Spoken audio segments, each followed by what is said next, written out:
আসসালামু আলাইকুম। আমি শিখা ঢাকা থেকে বলছি। আমার চ্যানেল শিখা সোমটেলসে আপনাদের সবাইকে স্বাগত জানাই। আপনারা যে যেখান থেকেই আমার ভিডিওটি দেখছেন, আশা করি সবাই ভালো আছেন, আমিও ভালো আছি। আজকে ব্লগটা শুরু করেছি সকাল থেকে। তো আমার হাজব্যান্ডকে নাস্তা বানিয়ে দিয়েছি, সে খেয়ে অফিসে চলে গেছে। আর মেয়েরা এখনও ঘুম থেকে ওঠে নাই, যেহেতু ওদের স্কুল অফ, তো একটু দেরিতেই ঘুম থেকে ওঠে। তো ওরা উঠলে তারপর ওদেরকে নাস্তা বানিয়ে দেব, আর আমিও ওদের সঙ্গেই নাস্তা করব। তো এই ফাঁকে লিভিং রুমটা গুছিয়ে নিচ্ছি। তো এই ফ্লাওয়ারগুলো অনেক বেশি ময়লা হয়ে গিয়েছে, ঈদে বাড়ি যাওয়ার আগেই পরিষ্কার করেছিলাম, কিন্তু এই কয়দিনেই এমন অবস্থা হয়েছে যে ফ্লাওয়ারগুলোর দিকে তাকানো যাচ্ছে না। প্রচণ্ড গরমের কারণে ঘেমে যাচ্ছি, আর আমার ঘেমে গেলে ওই ঘামটা যদি শরীরে বসে যায় তাহলেই সমস্যা হয়। আপনারা হয়তো খেয়াল করছেন, আমি কথা বলছি অনেক কিন্তু শক্তি দিয়ে কথা বলছি, কথা বলতে নিয়ে মনে হচ্ছে হাঁপিয়ে যাচ্ছি। যদিও ঘর ঝাড়ু দেওয়া মোছার কাজটা কাজের লোকের, তবুও প্রতিদিনই দু একবার ঝাড়ু আমাকে দিতেই হয়। কারণ ছোট মেয়ে এত বেশি অগোছালো করে জিনিসপত্র, তারপর বাইরের থেকে প্রচুর ধুলাবালি আসে, আর কাজের লোক এসে একবার ঝাড়ু দিয়ে দিবে সেটা দিয়ে চলবে, সেটা তো হয় না। আর গতকাল রাতে মেয়ে অনেক ময়লা ফেলেছে, ক্লে নিয়ে খেলেছে, সেই ক্লেগুলো ফ্লোরে একদম আঠার মতো লেগে শুকিয়ে গেছে। তো যাই হোক, আমি ঝাড়ু দিয়ে নিই, কারণ কাজের লোক আস্তে আস্তে 1টা 1:30 বেজে যাবে, ততক্ষণ এই ময়লা অবস্থার মধ্যে থাকা সম্ভব নয়। তো আমি যতটুকু পারি পরিষ্কার করে নিলাম। আর এই তো মেয়েরাও ঘুম থেকে উঠেছে, আমি চলে এসেছি কিচেনে আবার আমাদের নাস্তা বানানোর জন্য।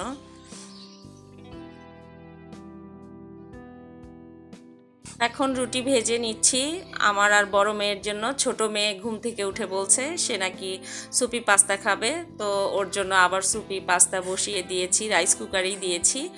আর এখানে আমার আর বড় মেয়ের নাস্তা বানাচ্ছি।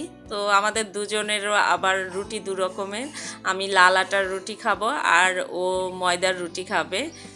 তো ওভাবেই বানিয়ে রেখেছি, দু রকম আটারই রুটি বানিয়ে ফ্রিজে রেখেছিলাম নর্মালি। আমি আর আমার হাজব্যান্ড লাল আটার রুটি খাই, আর আমার মেয়েরা ময়দার রুটি খায় বা সাদা আটার। এখন ডিম ভেজে নেব। তো দেখেন সকালবেলায় এক নাস্তায় কত রকম আইটেম করতে হচ্ছে আমার। মানুষ 4 জন, অথচ নাস্তা 3 রকমের, সাদা আটার রুটি, লাল আটার রুটি, আবার পাস্তা। আসলে চাইলেও নিজের মতো সব সময় করা যায় না, বিশেষ করে যাদের বাসায় ছোট বাচ্চা থাকে। ছোট বাচ্চাদের খাবারের বিষয়টাকে বেশি প্রাধান্য দিতে হয়। তো ওদের দিকটা খেয়াল রাখতে গিয়ে আমার একটু কষ্টই হয়ে যায়। আর সন্তান যখন আমার, সংসার যখন আমার, মা যখন আমি, তখন কষ্ট তো আমাকে করতেই হবে। তো আমার এই তো ডিম ভাজা রেডি, আমার নাস্তাও রেডি। তো আজকের নাস্তায় রুটি, ডিম ভাজি আর তরমুজ কেটে নিয়েছি। তো নাস্তা করা হয়ে গিয়েছে, অফ ক্যামেরায় করে নিয়েছি। তো এখন এই টুকিটাকি যা কিছু আছে এটুকু একটু মেজে রেখে দিব, না হলে সিঙ্কের মধ্যে একটু একটু করে জমতে জমতে দেখা যায় অনেক হয়ে যায়, তখন একসাথে মাজতে গেলেও ঝামেলা হয়। তো যখনকার কাজ তখন যদি করে রাখা হয় তাহলে দেখা যায় ওই জায়গাটাও পরিষ্কার থাকে আর কাজ করতেও কষ্ট কম হয়। তো মাঝতে মাঝতেই ট্যাপে পানি শেষ হয়ে গিয়েছে, তো এখন যে রিজার্ভ পানি রাখি সেখান থেকেই পানি নিয়ে এসে ধুয়ে নিচ্ছি।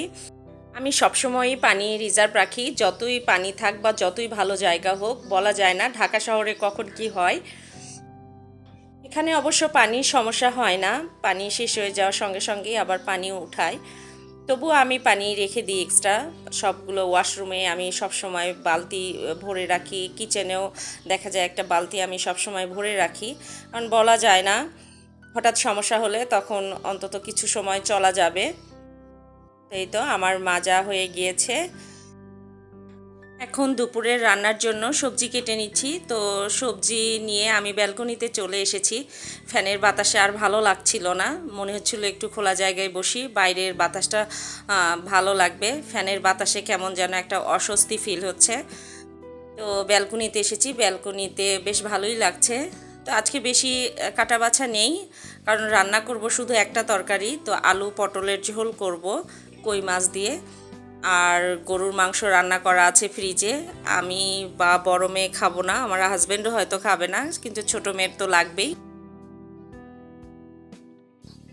আপনাদের সঙ্গে গল্প করছি আর কাজ করছি। তো আমার ভিডিও যদি আপনাদের ভালো লেগে থাকে বা আমার ভিডিওর কোথাও কোনো অংশ যদি আপনাদের ভালো লেগে থাকে, প্লিজ একটা লাইক দেবেন এবং আমার চ্যানেলটিকে সাবস্ক্রাইব করে পাশে থাকা বেল বাটনটিকে প্রেস করে দেবেন।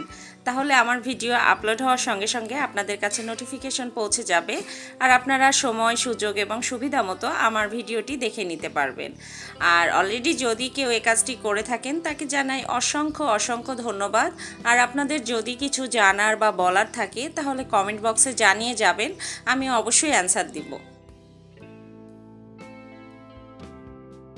আমি সবজিগুলো ধুয়ে নিচ্ছি কাটার পরে, কিন্তু এটা মোটেও ঠিক না। সবজি ধুয়ে তারপর কাটাটা উচিত। তো মাঝে মাঝে হয় না, আলসেমি লাগে, তো আজকে সেই আলসেমি ধরেছে, যে কারণে কাটার পরে সবজিটা ধুয়ে নিচ্ছি। আমি কিন্তু মাঝে মাঝেই আলসেমি করে এই ধরনের কাজ করি, তবে আপনারা চেষ্টা করবেন আমার মতো আলসেমি করে এই ধরনের কাজ না করতে, সবজিটা ধুয়ে তারপর কাটতে। কারণ সবজি কাটার পরে যদি ধোয়া হয়, সেই ক্ষেত্রে সবজির কিন্তু পুষ্টিগুণ অনেকটাই কমে যায়। তাই তো আমি রান্না বসিয়েছি, এখন পেঁয়াজগুলো ভেজে নিচ্ছি, আর যে মশলাগুলো দিব সেগুলো একটু পেস্ট করে নেব। একদম নতুন যারা রাঁধুনি তাদের জন্য ছোট্ট একটা টিপস শেয়ার করি। যারা পুরনো রাঁধুনি তারা তো জানেনই।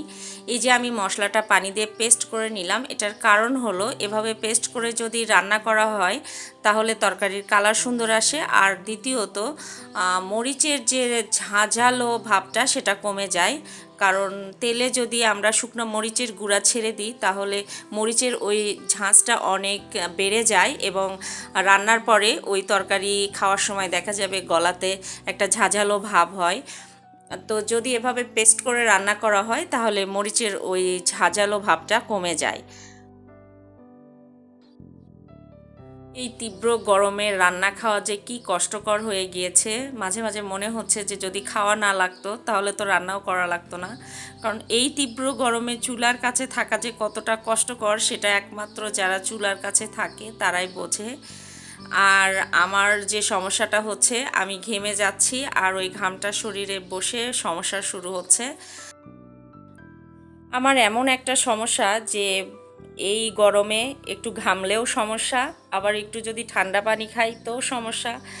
তাহলে আমি যাব কোন দিকে? এই গরমে যদি একটু ঠান্ডা পানি খেতে না পারি তাহলে কি কষ্টটাই না হয়।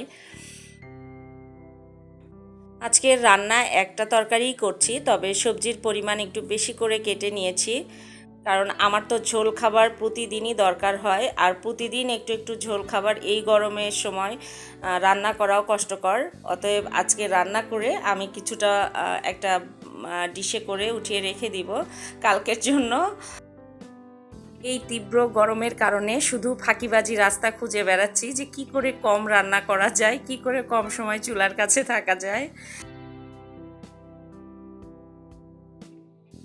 চুলায় রান্না হচ্ছে, আর টুকিটাকি যা মাজার কাজ ছিল আমি পাশাপাশি ওগুলো করে নিচ্ছি। তাহলে দেখা যাবে আমার রান্নাও শেষ হয়ে যাবে, কিচেনের কাজও শেষ হয়ে যাবে, এক্সট্রা সময় নিয়ে আর পরে কাজ করতে হবে না। আমার কিচেনের ক্লিনিংয়ের কাজগুলো আমি রান্নার পাশাপাশি এভাবেই সবসময় করে নিই। আর রান্নার শেষে শুধু আমি চুলাটা মুছে ফ্লোরটা মুছে বেরিয়ে যাই।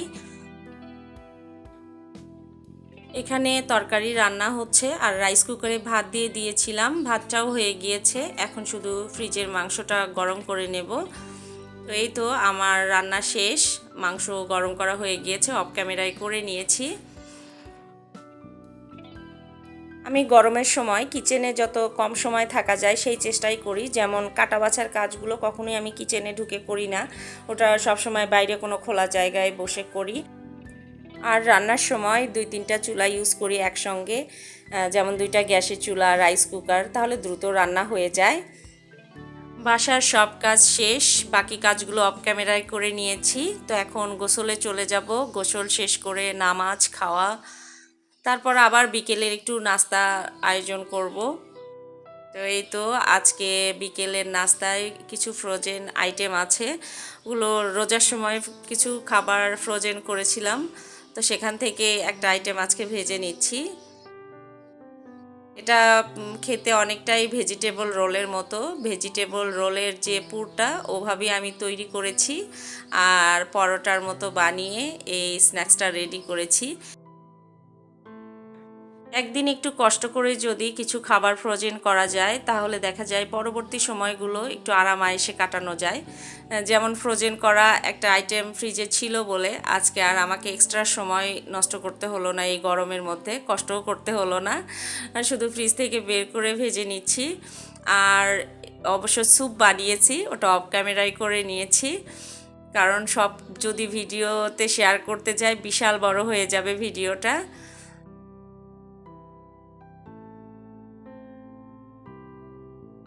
আমার ছোট মেয়ে স্যুপ খাবে না, মানে সে স্যুপটা খেতেই চায় না, একদমই খেতে চায় না। শুধু আমি আর বড় মেয়ে দুজন খাবো, আর ও এই স্ন্যাক্সটা খাবে। তো এই তো নাস্তা নিয়ে চলে এসেছি ব্যালকনিতে, ওরা ব্যালকনিতেই খাবে। আমার আগের বাসায় ব্যালকনিটা এত সুন্দর করে সাজানো ছিল যে ওরা বিকেলের নাস্তা, সকালের নাস্তা এগুলো সব সময় ব্যালকনিতেই করতো, আর খেলাধুলা মানে পুরো সময়টাই ওরা ব্যালকনিতেই বেশি কাটাতো। তো এই বাসায় তো ব্যালকনিটা অত সুন্দর না, আর এই ব্যালকনিটা সব থেকে ছোট ব্যালকনি। তো এইটাই আমার বেডরুমের সঙ্গে, এটাই গুছিয়ে নিয়েছি। আমার ওই পুরনো বাসার ব্যালকনিটাকে কখনোই হয়তো ভুলতে পারবো না, এত সুন্দর ছিল। মানে কি বলবো, যে ওই ব্যালকনিটা ছিল মনে হয় আমার প্রশান্তির একটা জায়গা।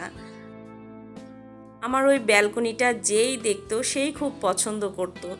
অনেকে শুধু আমার ব্যালকনি দেখার জন্যই আমার বাসায় আসতো। কিছু স্মৃতি কখনোই ভোলা যায় না, চিরদিন স্মৃতি হয়ে থাকে। তো আমার ব্যালকনিটাও এমন ছিল। আমাদের নাস্তা করা শেষ, তো এগুলো আমি ক্লিন করে রেখে দিচ্ছি। তো ক্লিন করতে করতে আপনাদের কাছ থেকে বিদায় নিয়ে নিচ্ছি। আপনারা সবাই ভালো থাকবেন আর আমার জন্য বেশি বেশি দোয়া করবেন। নেক্সট ভিডিওতে আবারও কথা হবে ইনশাল্লাহ। আল্লাহ হাফেজ।